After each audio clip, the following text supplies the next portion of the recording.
တို့หนีပိတ်နေရတယ်ငါ့ကိုတော်တော်နိုင်တဲ့ကောင်နေကိုစောဘုံရင်ဆိုရင်မင်းတို့အမြဲတမ်းနိုင်တယ်မင်းတို့หนีပိတ်နေလဲဘိန်းတို့ချီးပရိနေအဲလက်သုံးချောင်းထောင်တဲ့ကောင်တွေက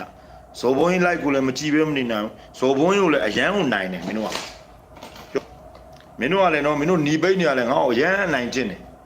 ဟောမင်းတို့အဲหนีပိတ်နေလို့စုကြည့်အားပေးတဲ့လူတွေကဇော်ဘုံရင်ဆိုရင်အရန်နိုင်တာမင်းတို့တော်တော်နိုင်အားလုံးပဲမင်္ဂလာပါခင်ဗျာကျွန်တော် channel လေးကလည်းပြန်လဲကြိုဆိုလိုက်ပါတယ်ဒီနေ့ match လ21 2025ကျွန်တော်လည်းအတူတင်ထုတင်ကောင်းလေးတွေကိုအမြဲကြည့်ရဖို့ကျွန်တော် channel လေးကို subscribe မလုပ်ရသေးဘူးဆိုရင်တော့ subscribe လေးလုပ်ပြီးတော့ခေါင်းလောင်းလေးတွေနေကပေးပြီးဝမ်းရံပေးကြဖို့မေတ္တာရက်ခံပါတယ်ဒီနေ့မှာတော့ကျွန်တော်ခက်တဲ့ media ရဲ့တင်ထုတင်ကောင်းတွေကိုကျွန်တော်လိုရင်းတူရှင်းလေးလုပ်ထားတဲ့ video လေးနဲ့အရင်စလိုက်ကြရအောင်အကြံဖတ်စစ်ကောင်းဆောင်မင်းအွန်လိုင်းကိုဖန်ရန်ထုတ်ဖို့ပြင်ဆင်နေတဲ့ ICC တရားရုံးရဲ့လုပ်ရက်တွေမှားယွင်းနေပြီဆိုပြီးကြံဖို့ဥက္ကဋ္ဌခင်ကြီးကထွက်ပြောလာပြန်တယ်လို့လက်ရှိဖိလစ်ပိုင်သမ္မတဟောင်းဒူတာဒေးကို ICC တရားရုံးကဖမ်းဆီးစစ်ဆေးနေမှုအပေါ်မင်းအွန်လိုင်းနဲ့နေပြည်တော်ကဗိုလ်ချုပ်တွေအကြားထိတ်လန့်တုန်လှုပ်မှုတွေရှိနေတယ်လို့လည်းသိရပါတယ်။ဘာမှတော့အကြံဖတ်စစ်ကောင်စီကရန်ကုန်မြို့မှာငွေကျပ်66ဘီလီယံကျော်မှုရဲ့စေဝါတွေဖမ်းဆီးရမိမှုကိုအာရခတော် AA နဲ့ပတ်သက်တဲ့ဆိုပြီးထုတ်ပြန်မှုဟာစစ်ရေးမှာအကြီးကျယ်ရှုံးနေလာတဲ့အချိန်စစ်ကောင်စီဟာတစ်ဖက်မှာ AA ကိုရည်ရွယ်ချက်ရှိနိုင်ငံရေးတိတ်ခါချထိုးနှက်ရုံမှမှုဖြစ်တယ်လို့အာရခတော် AA ကတုံ့ပြန်ပြောဆိုလိုက်ပါတယ်။အာရခတော် AA ရဲ့ထုတ်ပြန်ချက်ထဲမှာတော့လက်ရှိစစ်ရေးအရရှုံးနေနေတဲ့အကြမ်းဖက်စစ်ကောင်စီက AA ကိုနိုင်ငံရေးတိတ်ခါချဖို့အတွက်မူရစေဝါဖန်ဆီးရမိမှုမှာ AA ရဲ့အမိနာမကိုထည့်သွင်းထားရုံနဲ့မက AA နဲ့ပတ်သက်နေတဲ့ဆိုပြီးတော့ပါဆွဆွဲထုတ်ပြန်ထားတာဟာစစ်ကောင်စီရဲ့ရည်ရွယ်ချက်ရှိအကွက်ချရုံမှထိုးနှက်မှုဖြစ်တယ်လို့လည်း AA ကပြောထားပြီးအဲ့လိုစစ်ကောင်စီပြောထားသလိုမူရစေဝါတဲ့နဲ့ပတ်သက်ပြီးအာရခတော် AA နဲ့ဘလို့နီးနဲ့မှဆက်ဆက်မှုမရှိဘူးဆိုတာကိုလည်းအတိအလင်းပြက်ပြက်တသားပြောချင်ပါတယ်လို့အာရခတော် AA ကတရားဝင်ထုတ်ပြန်ထားပါတယ်။တစ်ဖက်မှာတော့ AR တိုင်းကလေးမျက်နှာမြို့နယ်အထိအာရခတော် AA နဲ့ PDF ပူးပေါင်းတပ်တွေရောက်ရှိလာပြီးအကြပ်ဖက်စစ်ကောင်စီတပ်နဲ့တိုက်ပွဲတွေအပြင်းထန်ဖြစ်ပွားနေတယ်လို့စစ်ကောင်စီဘက်ကသေတဲ့သူတွေဒဏ်ရာရတဲ့သူတွေတော်တော်ကိုများနေတဲ့အတွက်အဲ့ဒီကစစ်သားမသားလောင်းတွေကိုအင်္ဂပူအတိပို့ဆောင်တကြိုနေကြတယ်လို့စစ်ရေးသတင်းရင်းမြစ်နဲ့ဒေသခံပြည်သူတွေကရန်ကုန်ခေတ်ကိုပြောပါတယ်ဒီတခါဒင်းနိုင်တိုင်းဘက်မှာလေကျိုးစုမြို့နယ်မှာကျန်းဖက်စစ်ကောင်စီရဲ့စစ်တင်မောအုပ်စုတိုက်ခိုက်ခံရပြီးတဲ့နောက်ဒဏ်ရာရသွားတဲ့စစ်ကောင်စီရေတပ်သား2ဦးကိုဆက်လီနဲ့ခိုးတယ်ပြီးဘိတ်ဘက်ကိုအသေးအံပို့တဲ့အချိန်လန်ခီမှာပဲသေသွားတယ်လို့ကျိုးစုမြို့နယ်ပြည်သူ့ကာကွယ်ရေးအဖွဲ့ရဲ့တာဝန်ရှိသူတို့ကရန်ကုန်ခေတ်ကိုပြောပါတယ်အကျန်းဖက်စစ်ကောင်စီကပောက်ကွဲပြင်းထန်တဲ့ဘုံတွေကိုအရေးအတွက်အများပြားတိုးမြင့်ထုတ်လုပ်နိုင်ရေးအတွက်ဆိုပြီးနိုင်ငံတော်ကတမီဩဇာစက်ရုံတွေကနေအမိုနီယမ်နိုက်ထရိတ်ကို9ဆတိုးပြီးတော့ထုတ်လုပ်ခိုင်းနေပြန်တယ်လို့မြန်မာရေနံဓာတုဗေဒလုပ်ငန်းစီကနေသိရပါတယ်။တစ်ဖက်မှာတော့ရန်ကုန်မန္တလေးမြန်လမ်းမိုင်းတိုင်း319မှာတိုက်ပွဲဖြစ်ပွားပြီးတဲ့နောက်ဆက်တွဲအနေနဲ့အမြန်လမ်းရဲမှုကြီးနဲ့နယ်မြေကန်စစ်ဒေသမှုတွေကိုအကြမ်းဖက်စစ်ကောင်စီကတတိပေးချိန်မောင်းနေတယ်လို့နေပြီးတော့အမြန်လမ်းရဲတပ်ဖွဲ့သတင်းရင်းမြစ်ကရန်ကုန်ခေတ်ကိုပြောပါတယ်။တစ်ဖက်မှာတော့အကြမ်းဖက်စစ်ကောင်စီကလုံခြုံရေးတွေနေရာတိုင်းတင်းကျပ်ထားတဲ့ရန်ကုန်မြို့မှာစစ်တပ်နဲ့ပတ်သက်တဲ့နေရာတွေကိုမြို့ပြတော်လိုင်းရဲဘော်တွေကဘုံကွဲတိုက်ခိုက်မှုတွေခတ်စိတ်ပြုလုပ်နေပြီးမနေ့ကလည်းရန်ကုန်မြို့ကအင်းစိန်မြို့နယ်အမှတ်1မှုကင်းရဲတပ်ဖွဲ့ CID ရုံးကိုဖောက်ခွဲတိုက်ခိုက်မှုအတွင်းစစ်ကောင်စီတပ်ဖွဲ့ဝင်ကင်းသမားတချို့ထိခိုက်မှုတွေရှိထားတယ်လို့ရန်ကုန်အာဘန်ကော်လန်အဖွဲ့ရဲ့တာဝန်ရှိသူတို့ကရန်ကုန်ခေတ်ကိုပြောပါတယ်။တစ်ဖက်မှာတော့အကြမ်းဖက်စစ်ကောင်စီကပဲခူးတိုင်း30မြို့နယ်မင်းလာမြို့မှာကိုရင်တောပိတအပါဝင်လူငယ်10ဦးကိုစစ်မှုထမ်းရမယ်ဆိုပြီးပေါ်တာဆွဲဖမ်းဆီးသွားပြန်တယ်လို့ဒေသခံပြည်သူတွေကရန်ကုန်ခေတ်ကိုပြောပါတယ်။တစ်ဖက်မှာလည်းပဲခူးတိုင်းမင်းလာမြို့မှာမတ်လ18ရက်နေ့ကပဲအမတ်6ရက်ကွက်ကလူငယ်9ဦးကိုအကြမ်းဖက်စစ်ကောင်စီတပ်သားတွေကစစ်မှုထမ်းရမယ်ဆိုပြီးပေါ်တာဆွဲဖမ်းဆီးသွားတယ်လို့အဲ့ဒီကလူငယ်6ဦးကတော့မေစားတော့ဆိုင်ကလူငယ်တွေဖြစ်တဲ့အတွက်စိုင်ပိုင်ရှင်ကစစ်ကောင်စီတပ်ကိုငွေကျပ်300ပေးပြီးလူငယ်တွေကိုပြန်ရွေ့ခဲ့ရတယ်လို့ဒေသခံပြည်သူတွေကပြောပါတယ်။တစ်ဖက်မှာတော့စကိုင်းတိုင်းကမြောင်မြို့နယ်မှာတိုက်ပွဲဖြစ်ပွားမှုမရှိပဲအကြမ်းဖက်စစ်ကောင်စီတပ်ကအရသာပြည်သူတွေနေထိုင်ရနေရတွေကိုစက်တက်လေဒီနဲ့လာပြီးဘုံကျဲတိုက်ခိုက်သွားမှုကြောင့်ပြည်သူ2ဦးသေဆုံးခဲ့ရတဲ့အပြင်နေအိမ်တွေလည်းမိလောင်ပျက်စီးထားတယ်လို့ CDSOM တပ်ဖွဲ့ရဲ့ရဲဘော်စမာကရန်ကုန်ခေတ်ကိုပြောပါတယ်။ဒါနောက်ထပ်သတင်းကဏီမြို့ဘောလုံးကွင်းအတွင်းနဲ့တပ်အင်အားဖြည့်ရန်နဲ့ရဟရင်စင်တက်နေစဉ်နဲ့ဒရုန်းဖြစ်ဘုံကျဲတိုက်ခိုက်တဲ့စစ်တပ်ကလည်းမြို့ပေါ်နေအိမ်များကိုမိရှို့ဖျက်ဆီးတဲ့စကိုင်းတိုင်းကဏီမြို့ရှိဘောလုံးကွင်းအတွင်းတပ်အင်အားဖြည့်ရန်ရဟရင်စင်တက်စဉ်ဒရုန်းဖြစ်ဘုံကျဲတိုက်ခိုက်ရာစစ်သားများထိခိုက်မှုရှိနိုင်ကြောင်း KLG PDF ကြောက်လုံးကြီးမှာတာဝန်ရှိသူတို့ကရန်ကုန်သတင်းဌာနကိုပြောထားတယ်နော်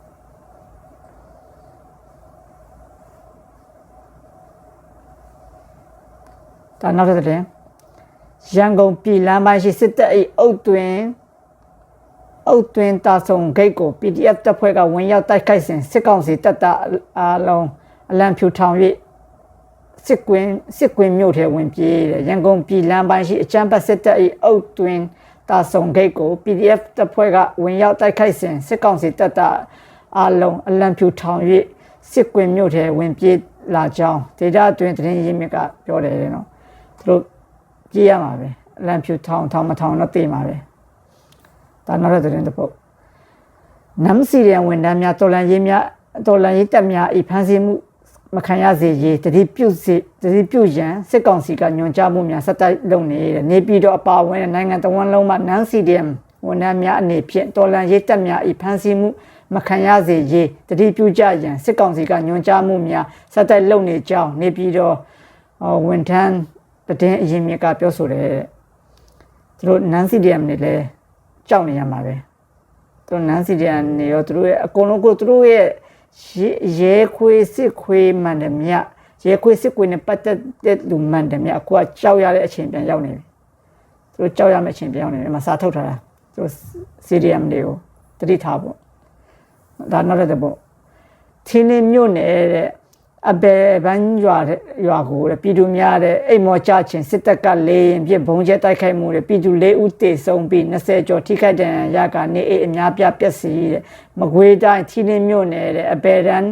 ဘန်းရွာတဲ့ကိုပြည်သူများအိမ်မော်ချနေခြင်းအကြမ်းဖက်စစ်တပ်ကလေရင်ပြဘုံကျဲတိုက်ခိုက်ခြင်းကြောင့်ပြည်သူ၄ဦးတေဆုံးပြီးထိခိုက်ဒဏ်ရာရရှိသူများပြကြောင့်သင်းင်းမြို့နယ်ပြည်သူ့ကာကွယ်ရေးတပ်ဖွဲ့တာဝန်ရှိသူတဦးကပြောထားတယ်နော်သူတို့စစ်ခွေးရရုံမာတာပြည်သူတေရှိတဲ့နေရတယ်ပြောအဲ့တဲ့ချိန်ဆိုရင်ပြည်သူဘယ်လိုမဆိုအိမ်မောကြနေချင်းဆိုရင်ပြေးဖို့လွာဖို့အရင်ခက်ခဲသွားပြီအဲ့ဒီမှာတေဆုံးနိုင်တဲ့အခြေအနေပိုများသွားပြီပေါ့အဲ့လိုမျိုးချိန်မှာလေရင်နဲ့ဘုံလာကျဲဆိုတာတော်လေးကိုရုပ်ညံ့တဲ့စိတ်ဓာတ်နဲ့ပဲ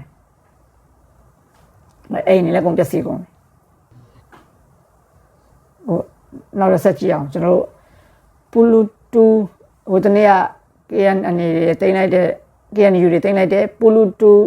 စခန်းကုန်းကစစ်ခွေးတွေကြောက်အားလန့်အားနဲ့ခွေးပြေးဝက်ပြေးထိုင်းဘက်ကိုပြေးနေတဲ့ဗီဒီယိုဖိုင်လေးဆက်ကြည့်အောင်တေးမှာတော့ကြောက်တယ်နော်သူတို့အလံဖြူမထောင်မဲအဲ့လိုပြေးရင်သူတို့ပြန်လာရင်လည်းစစ်ကောင်သူ့အဖေမရောက်နိုင်ကပြန်ပြီးမှတက်ထဲပြန်ဝင်ခိုင်းပါပဲဝင်ခိုင်းပြီးတခါပြန်ပြီးပြန်လာတိုက်ရရင်တေးမှာပဲလမ်းမျိုးထောင်ပြီးမှအလင်းဝင်လိုက်တယ်ဆိုရင်တို့လွတ်လွတ်ကျွတ်အေးဆေးနေရမှာမတို့စခန်းတက်တိန်လာတဲ့ဗီဒီယို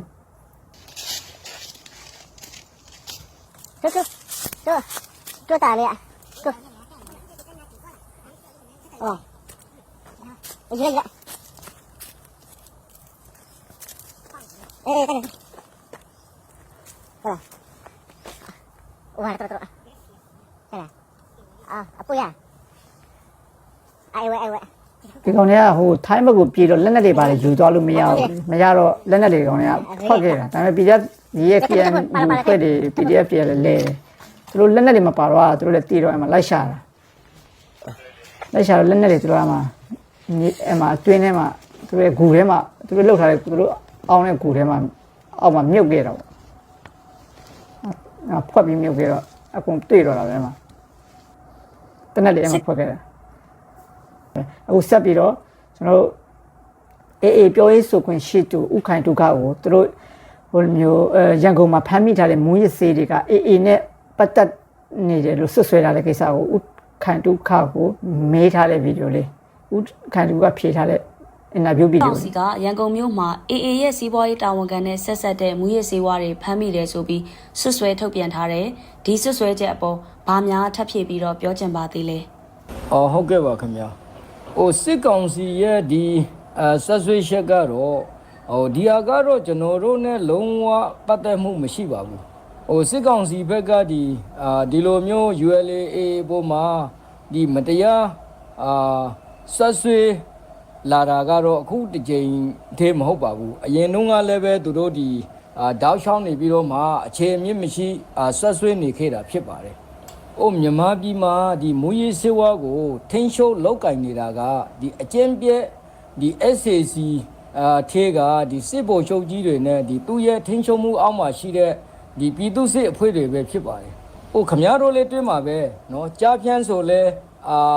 သူတို့ဒီစစ်ကောင်စီကစစ်ဗိုလ်ချုပ်တွေပဲ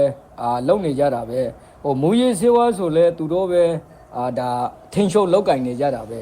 ဆိုတော့မြန်မာပြည်မှာဒီမကောင်းမှုဒုစရိုက်ဟူသည်များကိုဟိုစစ်ကောင်စီကထင်းချုံထားတဲ့နေရာတွေမှာသူတို့ဒီစစ်ကောင်စီကဗိုလ်ချုပ်ကြီးတွေကဒီထင်းချုံလောက်ကင်နေကြတာပဲဖြစ်ပါတယ်ဟိုဒါကြောင့်မို့လို့ဒီကိစ္စတွေကဒီကျွန်တော်တို့ ਨੇ လုံးဝဟိုဆက်ဆက်ပတ်သက်မှုမရှိပါဘူးဟုတ်ကဲ့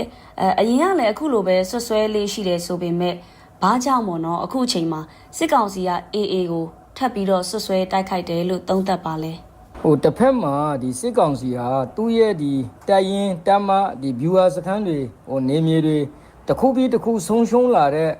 အချိန်မျိုးမှာဒီနေမြေထင်းရှုံးမှုကြေပြန့်လာတဲ့ ULA ကိုဟိုကုလသမဂ္ဂနဲ့ဒီနိုင်ငံတကာအတိုင်းဝိုင်းနောက်ဒီဘေးပတ်ဝန်းကျင်နိုင်ငံတွေကဟိုအတိအမှပြုပြီးတော့ဆက်ဆံဖို့ကြိုးစားလာတဲ့အချိန်နဲ့ဒီရှင်ကိတ်ပြီးတော့မှဟိုဒီလိုဒီနိုင်ငံရေးအောက်လုံးတွေဒီနိုင်ငံရေးအောက်လန်းကြီးတွေတုံးပြီးတော့ဟိုတိုက်ကွက်ဖော်လာတာဖြစ်ပါတယ်ဟိုဒါကြောင့်မို့လို့ဟိုဒီကိစ္စကကျွန်တော်တို့ ਨੇ ဘာမှဆက်ဆက်ပတ်သက်မှုမရှိပါဘူးဟိုသူတို့ဆွဆွေရှက်ထင်းမှာဖော်ပြထားတဲ့ဟိုနာမည်တွေကိုလည်းပဲကျွန်တော်တို့မသိပါဘူးဦးစင်းစစ်ကောင်စီကတော့သူတို့AAကနေရာတကာမှာတိုက်ပွဲတိုင်းမှာတော့နိုင်ငံရေးရတယ်ရောဒီကုတန်တမန်ရေးအရာတွေရောနိုင်ငံတကာနဲ့ဆက်ဆံတဲ့ရေးတွေအဲ့လိုမျိုးဒီမှာဒီရောAAကအခုလုံလာနိုင်တဲ့အတွက်သူတို့ကအဲ့ဒါကိုဟိုအောက်လုံးပေါ့သူတို့ရဲ့စိတ်သက်ယုံညံ့တဲ့စိတ်သက်နဲ့AAကိုဒီရမွေးစီဝါတွေဖြတ်နေပါနဲ့လောက်တယ်ဆိုပြီးမှဆွဆွဲတာတကယ်တော့သူတို့စစ်ကောင်စီတွေပဲလောက်တာစစ်ကောင်ဒီမြန်မာနိုင်ငံမှာမကောင်းတဲ့ဒုစရိုက်လုပ်ငန်းတွေမှန်တယ်မြစစ်ကောင်စီနဲ့ပတ်သက်ဆက်နွယ်ရတဲ့လုပ်ငန်းတွေပဲစစ်ကောင်စီနဲ့ပတ်သက်မဆက်နေတိုင်းလုပ်ငန်းဆိုဘာမှမရှိဘူးเนาะအခုကြားဖြန့်ကအစားဟိုမွေးစေဝါတစ်မောင်ခိုအကုန်ကြောက်စိမ့်မောင်ခိုဘာမှအကုန်လုံးကစစ်ကောင်စီနဲ့အကုန်ပတ်သက်တဲ့စစ်ခွေးတွေနဲ့လောက်တာပဲစစ်ခွေးမှာပါပဲဘာမှမလုပ်လို့မရအောင်ဒီကောင်လည်းအကုန်ညာနဲ့ပဲဒီကောင်လည်းချမ်းသာကြီးပွားချမ်းသာနေကြတာကျွန်တော်ဆက်ကြည့်မယ်သူတို့အမြန်လန်းကိစ္စကိုအမြန်လန်းမှာ PDF တွေအမြန်လန်းပေါ်တက်ပြတဲ့ကိစ္စကိုအခုထိလောင်နေကြတော့เนาะအခုထိသူတို့